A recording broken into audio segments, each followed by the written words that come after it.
One of the biggest mistakes that women in business make is not looking at or addressing or changing what they believe about themselves. I have never had a client who didn't struggle with some sort of worthiness or value issue. And there are so many different reasons why this is, and we're not going to go into all those reasons today. But what we are going to talk about is the continued overworking and working too many hours and being constantly in the business and consumed by, if not physically, mentally, your business, how that actually stems from what you believe about yourself. When you are running a business, the more established that you get, the more your problems change shape, if you will. So in the beginning stages of building a business, you're focused on generally sales, getting clients in the door. And then as you become more established, as the demand's there, as you have, built great rapport, you have the testimonials, you've delivered great experience to people, you're getting referrals, the problem change shape, right? Because you're bringing team members on. So now you're in a leadership role that you maybe didn't have any sort of expertise in. There's so much that goes into sustaining an established business that we really don't recognize when we get into it. When we get into it, when we think about being an entrepreneur, we have the goal of being able to do life and business on our own terms, and how quickly that can shift, because when you get into business, you have that mindset of, I need to get people in through the door, and I need to give them a great experience so they come back. And so I need to do whatever it takes. And that sort of grit and resilience, if you will, is such a huge part of entrepreneurship. The issue is we are not shifting gears and looking at other things when we grow and change. And what I mean by that specifically is, again, you have that beginning stage, you have your initial growth, and then you move into more of like a refinement. Okay, we're growing, we're at capacity, we need to bring on a team. Okay, how can we do this better, right? How can we do what we're doing better? We're refining, we're innovating, and that propels growth further to continue to scale. But what I've seen is that so many people are obsessed with continued growth of the business and generating more and more revenue, that they aren't addressing the issues at hand that keep them in a space of running the business, but the business and the way that it's run destroying them, their well-being, or their lives, and or their relationships. And so if we want to continue to succeed, if we want to have these businesses that build legacies, if we want to truly make an impact in the world, when we shift, when our business, there is a certain point that comes where we have to recognize that it's time for us to start operating differently. It is easy to change things that are outside of us. It is easy for us to identify a process, a procedure, a team member that is not in alignment or not working. It is harder for us to say, how am I contributing to the way that I feel or am showing up in the world right now? And this is why I so often talk about personal responsibility, because I believe that everything starts there, right? The ownership of I am in control here. But there's a shift that happens when we move from being in those beginner growth stages into more of an established place, to where we are still operating as if we are in that growth, almost scarcity driven mindset. and we're not addressing the way that we are communicating, the way that we are setting or not setting boundaries, these standards that we have for the business. And those are things that need to be addressed when we are at a higher level. And those are things that, in order to address those things, we have to feel valuable and worthy enough to be able to actually implement those things. Because we can logically know, I'm working too much in my business right now and I need to work less hours. But what are we doing with that information? Because we can tactically change your schedule, but if every time you reach the end of your scheduled hours, you continue to work because you're afraid you might fail if you don't, that puts you in the same position. And so there has to be this give and take of the structure and the tactical pieces of change that is met with the reality of who we are and how we operate. So if you believe that as a woman, you have to prove yourself, if you believe that you are always working from a deficit because of whatever you believe about yourself, that can hinder the way that you communicate and the way that you lead your business. A great example of this is myself.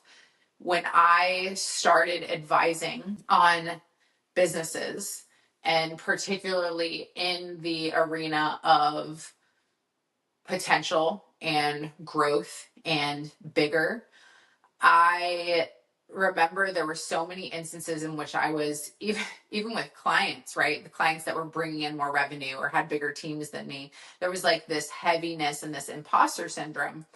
And I felt that because I believed that I wasn't as valuable at the tables that I was sitting at because of my lack of formal education, which seems silly as I say this years now, but that was something that I let hold me back because I believed that I couldn't either set a certain standard or hold certain boundaries because I didn't deserve that, because I wasn't on a certain level. That level to me was being dictated by formal education.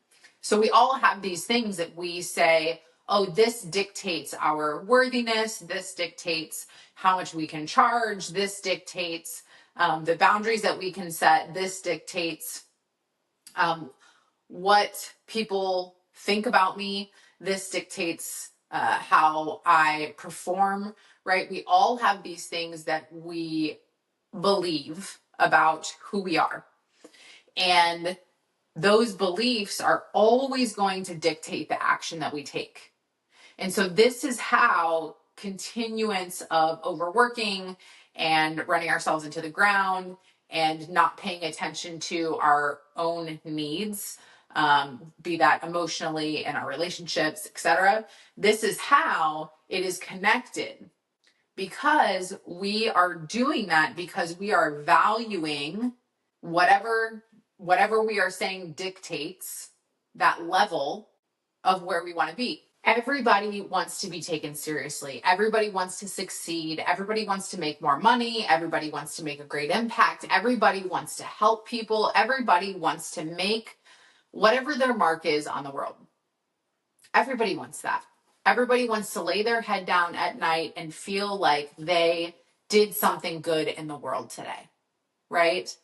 But there is so much bias that is built on what we believe about things like professionalism, right? You have to dress a certain way, you have to speak a certain way, you have to have a certain level of education, right? That was mine.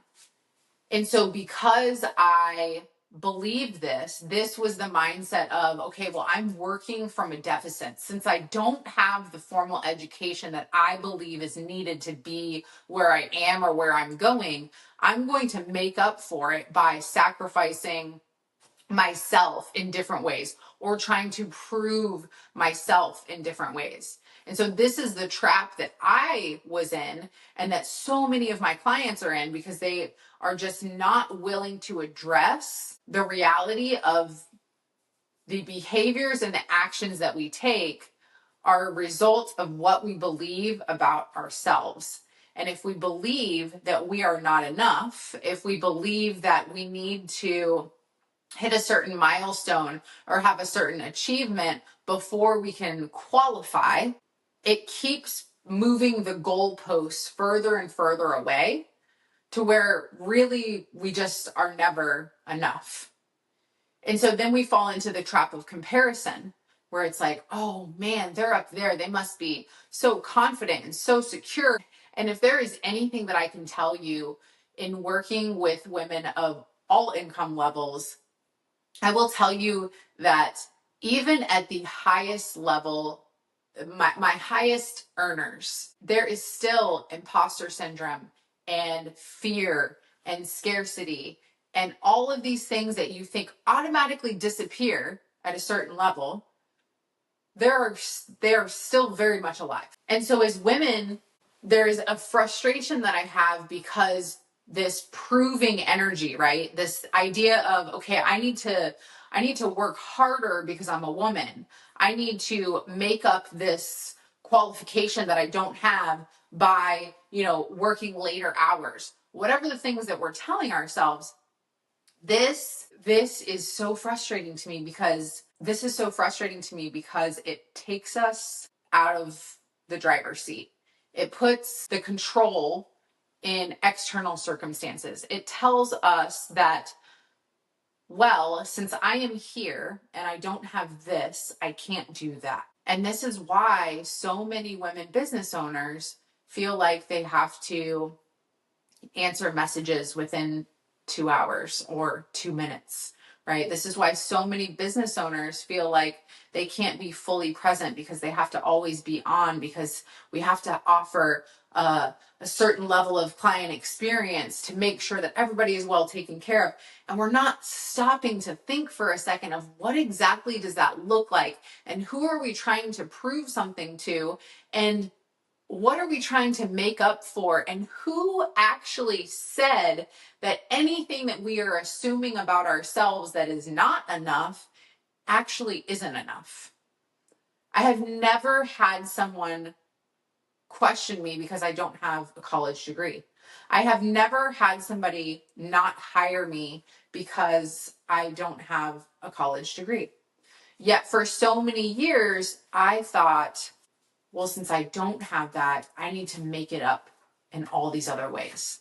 And so whatever your way is that you're trying to cover any deficits that you feel in your leadership, what I want to encourage you to do today is I want you to think about whatever you're doing in your business right now that doesn't feel good. Whatever about your business right now that you're doing that doesn't feel good. I want you to ask yourself the honest question of what your role in that is. A big one for me was just honestly changing the hours in which I took appointments. I remember working after Cameron went to bed and taking 7:30 p.m. appointments because that was what I had to do. That's what I told myself. This is just what I have to do. And I will say that maybe in those beginning stages of business, there is a little bit of time in which you are just doing whatever you have to do to get the experience and build your confidence. But there's never that checkpoint that we come to. And so many women just keep operating that way. And that's why today, it's really about looking at the way that you're operating. And that's why I want you to ask yourself that question of like, what is my role in my business right now, and how is that contributing to how I don't feel good or am not enjoying my life, or I am stressed or I am overwhelmed?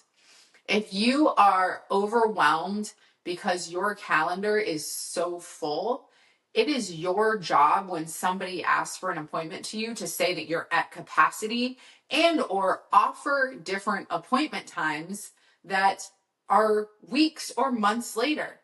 These are like these little practices to where every single day there is multiple places for us to give to other people. And there is less opportunity unless we make it for us to give to ourselves. And so we don't think about giving to ourselves because we think that we're operating from a deficit because we're women who have to prove ourselves, especially if you're in a male-dominated industry. But understand that your belief about that, even if there's some truth to it, your belief about that is making it bigger. As mothers and as leaders, we are always going to have a difference in the way that we work. And if we feel like we have to hide certain parts of us, or we feel like we're less than because we have to work less hours, or we choose to work less hours, then what we believe about it is what is true. So if you believe that you are only a hard worker if you work 60 hours a week, and you take appointments all times of the day, and the more you work, the better you are, then you're going to continue to do that. But if you want to change the way that you feel and change the way that you lead your business and change the way that you feel about your life because you're actually able to be in it, then it requires you looking at yourself and finding out what are those deficits that you're trying to fill, and what are you trying to prove, and why are you trying to prove those things, and who are you trying to prove it to? There will always be people who believe whatever they believe about us being women and about us being mothers.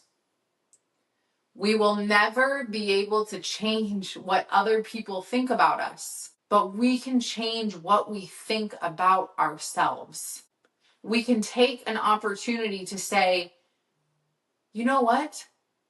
I don't have a college education, but what I do have is 12 years of building multiple businesses, of spending countless hours reading and learning and attending classes and hiring mentors and coaches to show me, and the life experience of my character and being able to build resilience from rebuilding my life from a complete rock bottom. So if I can just shift the light, I can either make it bigger that I'm not enough because I'm somebody who's not formally educated, I was arrested 3 times, I have a 10-year history of substance abuse and alcohol problems. I can look down on that. I can look down on her, or I can say, wow, she made it to the other side of that. She made it to the other side of that. How did she find the courage and the confidence and the bravery to make it to the other side of that? And then, in spite of all the shame that she felt, put herself out into the world for all to see her story, for all to judge her story, and still know that she was meant for something greater. How we see ourselves and what we believe about ourselves determines what happens in our life. And so if you don't like the way that your business feels right now, you need to change the way that you see yourself. You need to look at the way that you are operating. You are not working from a deficit. You are not less than because you are a woman or because you are a mother. I want you to do a few things for me. First and foremost, I want you to ask yourself that honest question of how you are contributing to the current status of how you feel in your business, in your life. Secondly, I want you to think about who you are comparing. I want you to think about who you are comparing yourself to. Comparison is funny because it's completely irrelevant. You could put yourself next to somebody who is the same age with the same amount of kids, who grew up in the same town, who went to the same school with the same formal education, doing the same job, and you'll have 2 people that make different amounts of money, that dress different. It is There is nobody that's the same. We have unique skill sets, we have unique skills, we have unique histories. There is nobody that's the same. And so that is why comparison, when it comes to people, absolutely just doesn't make sense. It's a waste of time. It is a way to procrastinate. It is one of the things that keeps you smaller than you should be. So comparison, much like perfectionism, comparison, much like perfection, is a complete lie. The next thing that I want you to do is I want you to create that shift of anything that you're looking at that is a downfall for you or something that you feel is a deficit or an area where you're lacking, and let those be your superpowers, right? I thought for a long time that I was lacking because of the way that I interact with my clients, because I have a hard time not being close with them and not caring as much as I do. I know that sounds silly, but it's just the truth. And so instead of saying like, I have a hard time separating myself from being close to these people, and that's not good, right? Because, we do need to have separation there. We don't want to create codependency, et cetera, et cetera. I have to make sure that I am emotionally invested in my clients while there's still being boundaries, right? But I quickly saw like that is my superpower, depth and genuinely caring about the person behind the CEO title is my superpower. The reason why my clients get the change and the results that they do is because they have somebody who's willing to tell them hard truths. They have somebody who is willing to hold them to the standard they wanted to set for themselves. They have somebody who will show up when they aren't feeling well or going through a hard time and they want to, go inward. They have somebody that will reach out and say, "Are you okay?" So shift your lens to look at the things that you think about yourself that maybe are not so great. How are those actually your superpowers? Moms are the best problem solvers, right? So we can look at motherhood and we can be like, okay, well, I can't work as much, or I can, right? Or I am, and I'm working way more than I want to be, right? But we are quick problem solvers because parenting teaches us how to be. And remembering that like your mistakes and your failures, you can either hold shame around those things, or you can recognize that you now, because you went through that, have something to offer the world that could save them time and or money, right? Like I love that I have had so many hardships. That has made me who I am. I can recognize that in other people. It makes me empathetic. It makes me understand when people are struggling. It makes me walk alongside them. It makes me be the person that I wish I had when I was struggling. And so shift your lens to see those downfalls as your superpowers. And then lastly, you just need to focus on what you can control. This is something that we logically know, but it's easier for us to use focusing on things outside of us and trying to control those as a distraction, because it's always harder to look in the mirror. It's always harder to say, you know what? I have built a really successful business that from the outside looks awesome, but on the inside, it doesn't feel awesome.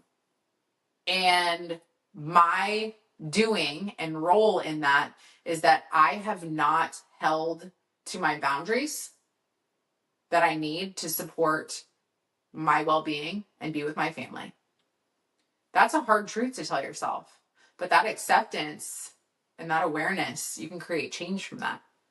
So focus on what you can control. We overwork and undervalue ourselves because of what we believe about ourselves.